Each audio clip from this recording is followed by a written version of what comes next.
Betul sekali. Semangat. Apalagi tadi Pace sudah mengiring kita dengan lagu yang dibawakan oleh Frank Bruno. Itu petinju ya? Iya. Bruno, si Bruno. Iya, si Bruno. Sama dia temannya Bruno Pluto kalau. Iya. Sama Bruno Venus. Sama Bruno Venus, betul Venus sekali. juga temenan si saudara. Wah, kayaknya lihat, Cek. Kayaknya dia Si stres nih. saudara. Ada saudara juga sama Saturnus dia. Tuh, dia udah mulai stres. Kasian, ini kamu kelihatannya kayaknya stres deh. Ya wajar, kalau perempuan itu memang kadang-kadang lebih gampang stresnya. Bener kan? Jadi memang sebetulnya kalau ditanya siapa yang lebih sering stres, wanita atau pria? Kayaknya sih wanita. Betul sekali. Banyak yang dipikirin biasanya. Iya, tahu nggak kenapa bisa begitu? Kayaknya ini ada faktor yang nggak disangka-sangka deh. Penyebabnya? Nah, ada banyak. Ngurusin ini kali, ngurusin rumah gitu-gitu. Enggak, bisa Itu juga, kan, bisa ya, juga ya. termasuk lah. Tapi ini ada juga penyebab stres yang tidak disangka-sangka. Seperti teman curhat. Kok temen curhat, kenapa kitanya yang stres? Kan si temen curhatnya yang lagi stres. Ya, sekarang begini. Terkadang teman menelepon tengah malam sambil menangis. Oh iya. Atau menyita waktu makan siang. Bahkan kadang-kadang mendadak datang ke rumah atau datang malam-malam untuk nginep. Nah, yang juga bisa menjadi pemicu stres adalah ketika banyak mendengarkan curhat teman tapi nggak ada kesempatan kita untuk curhat. Curhat balik ya? Iya. Jadi kita dengerin aja? Dengerin, lama-lama kita stres juga. Betul. Iya juga sih, kita juga bukan bisa ngasih solusi, kita juga nggak bisa curhat juga sama dia. Iya. Jadi stres dong. Stres. Stres itu jadinya. Kemudian ada lagi bunyi alarm. Bunyi alarm bisa memicu stres, Pak? Bisa memicu stres. Di pagi hari nih karena suara yang memekakan telinga. Oh, oke. Jadi walaupun sebenarnya berfungsi untuk membangunkan kita dari tidur, tapi sebenarnya juga itu bisa membuat kita stres. Karena bunyinya tersebut. Karena bunyinya terlalu kencang ya. Mendingan bener ya, jangan biasain juga selalu pakai alarm. Atur jam biologis. Jam biologis biar aja. nggak stres. Nah. Mungkin punya hewan peliharaan katanya bisa bikin stres juga. Iya, Gimana hewan sih peliharaan maksudnya? juga begitu sama. Walaupun kadang-kadang kelihatannya dia sangat menghibur ya. Yang menghibur lucu kita gitu yang kan, lucu datang segala pas- macam. Ternyata juga bisa membuat kita stres. Kalau pulang Seperti, kerja capek gitu. misalnya nih hewannya tiba-tiba sakit. Yang biasanya bunyi guk, guk, ini jadi guk. Guk. Nah, kita kan kesian. Ya, ini kenapa nih anjing ini kan begitu. Jadi harus ngurusin segala macam Iya, sampai gitu kan akhirnya ya. betul ngurusin Aduh, segala mana macam. hewan peliharaan saya gajah lagi di rumah tuh. Mana juga lagi pilek. Wah, saya basah. Hasim. Bersihin dia, bersihinnya. dia bersihin. Repot, Pak. Stres aja jadinya. Iya, makanya melihara gajah, melihara buaya dong. Belang-belang, Pak, gajahnya saya. Iya, garis hitam putih. Zebra itu mah kuda zebra. Gajah, Pak. Kok bisa belang-belang? Pakai syal. Tuh kabur gajahnya. Oh itu.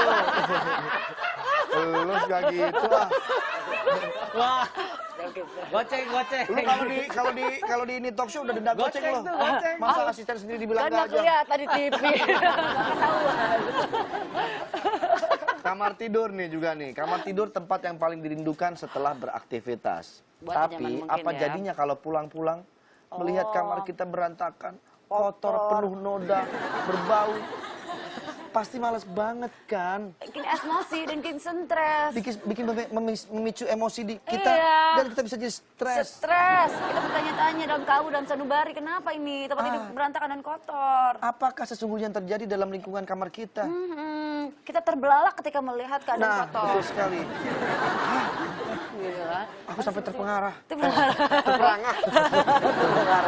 Terperangah. Seperti itu. Tapi ternyata negara juga punya tingkat stres yang cukup tinggi. Negara kan bukan manusia, tapi kan diurutkan. Negara mana sih yang paling stres? Indonesia mungkin. Termasuk gak sih? Coba kita lihat dulu. Berbagai permasalahan dan tekanan hidup bisa dengan mudah mengakibatkan stres bagi seseorang. Ketika permasalahan itu dialami oleh banyak orang, maka akan mengakibatkan dampak besar bagi suatu negara. Berikut adalah beberapa negara dengan tingkat stres tertinggi menurut situs The Riches. Nigeria berada di urutan pertama dalam daftar negara paling stres di dunia. Republik ini memiliki populasi terbesar dari semua negara-negara Afrika. Meski kaya akan sumber daya alam, termasuk seng, gas alam, timah, dan minyak bumi, Nigeria terkenal dengan pemerintah yang sangat korup. Sehingga 60% dari penduduknya hidup di bawah garis kemiskinan dan hingga 5 juta orang di Nigeria hidup dengan HIV atau AIDS. Banyak masalah lingkungan termasuk tingkat besar deforestasi, populasi air, dan cepat urbanisasi. Afrika Selatan terkenal sebagai tempat kejahatan yang ekstrim. Sampai 1994, negara itu di bawah pemerintahan minoritas kulit putih yang ekstrim. Meskipun pemerintah demokratis sekarang jauh lebih positif, masih ada ketegangan yang signifikan antara penduduk kulit putih dan bangsa kulit hitam di negara itu. Ekonomi Afrika Selatan menurun drastis pada 2009 dan menyebabkan pengangguran massal. Negara Amerika Tengah El Salvador. Penduduk di negara ini menghadapi segudang kesulitan stres, termasuk masalah dengan kekerasan, kemiskinan, imigrasi, dan hak asasi manusia. Penduduk El Salvador yang berimigrasi ke Amerika Utara setiap hari terus meningkat.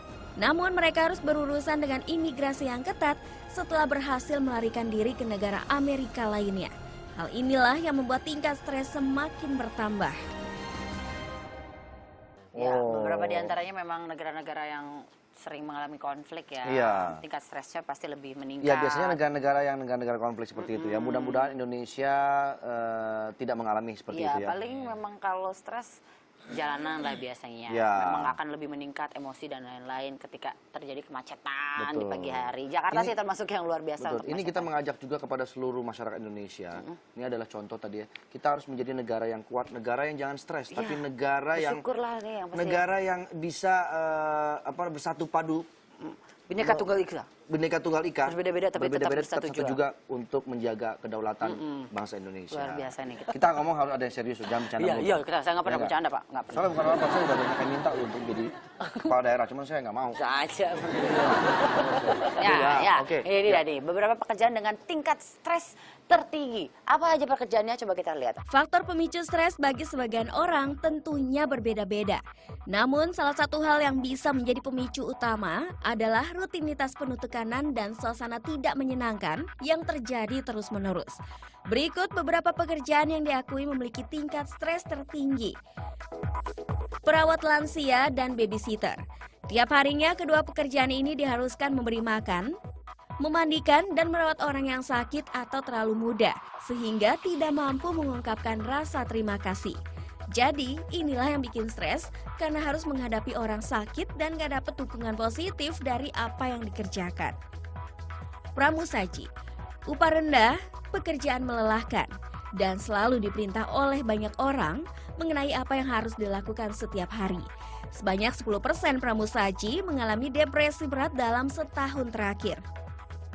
Pekerja di bidang kesehatan, dokter, perawat, terapis, dan profesi lain yang banyak memberi bantuan kepada orang lain, namun sering melupakan diri sendiri. Jam kerja yang lama dan tak tentu, serta kenyataan kalau keselamatan orang lain di tangan mereka, itulah yang jadi faktor pemicu stres. Penasihat keuangan, banyak orang yang tidak suka berurusan dengan tabungan dan keuangan mereka. Nah, bayangin aja orang harus menangani ribuan dan jutaan uang untuk orang lain. Ada tanggung jawab besar saat mengelola keuangan orang lain. Ketika klien kehilangan uang, mereka akan dihujat banyak orang. Seniman, entertainer, dan penulis. Biasanya pekerjaan ini tidak mendapatkan upah yang teratur. Jam kerja tak menentu dan sering terisolasi dari kehidupan sosial. Orang-orang kreatif memiliki tingkat gangguan mood yang tinggi. Dan sekitar 9% orang dilaporkan mengalami depresi berat.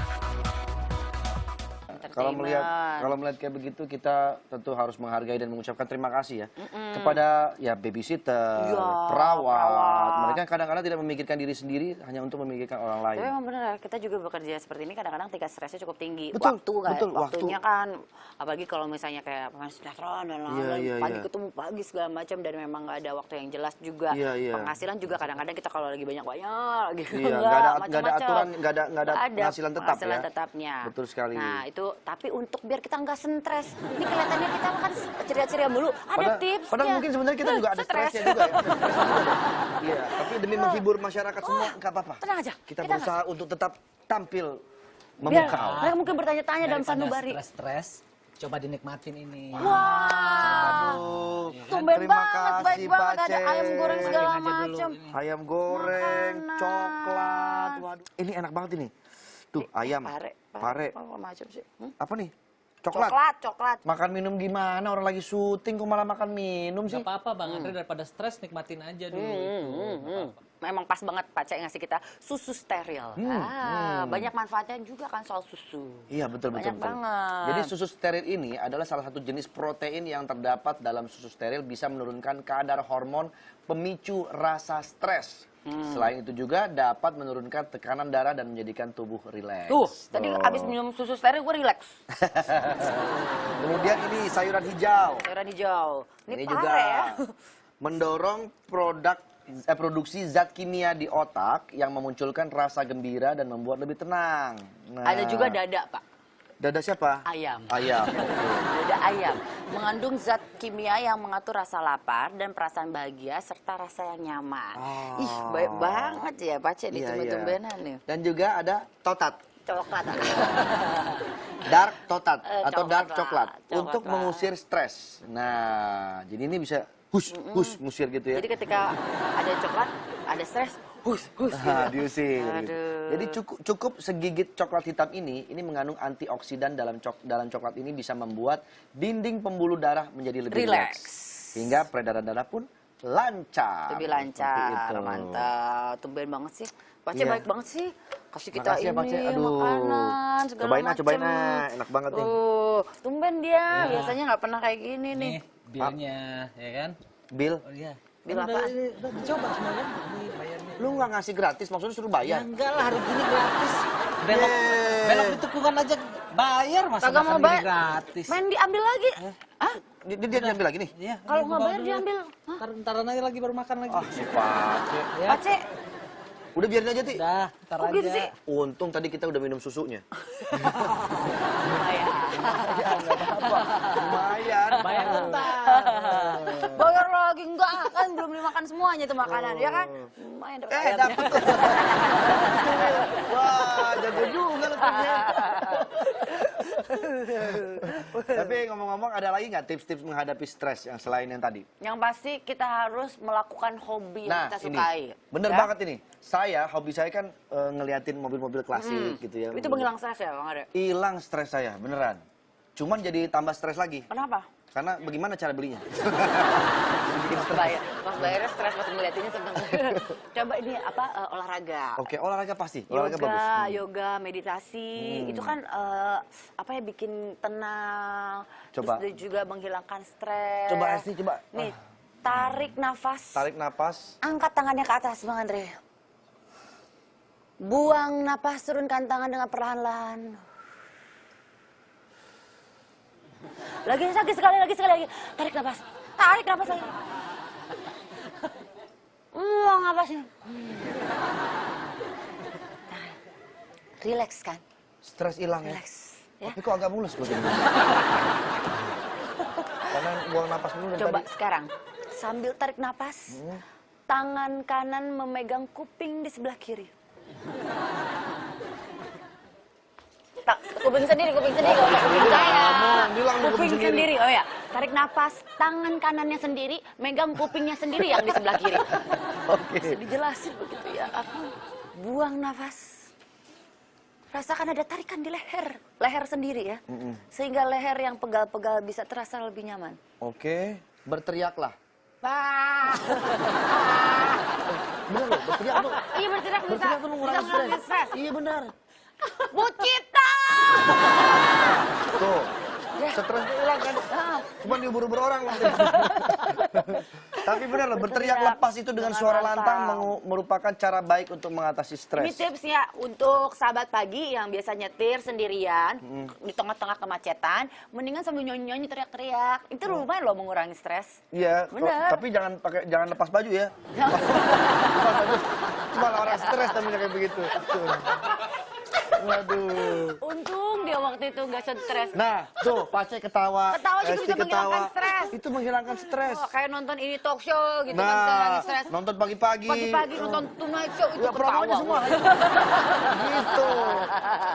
Karena menurut beberapa penelitian, tertawa 5 hingga 10 menit itu dapat menyembuhkan orang yang mengalami stres berat, Betul. meningkatkan sistem imun pada tubuh, dapat menurunkan tekanan darah yang tinggi serta mampu mencegah penyakit jantung. Ada Nah. banyak banget jenis-jenis ketawa. Mulai Ketawa malu-malu. Tertawa lepas. Ketawa dibayar.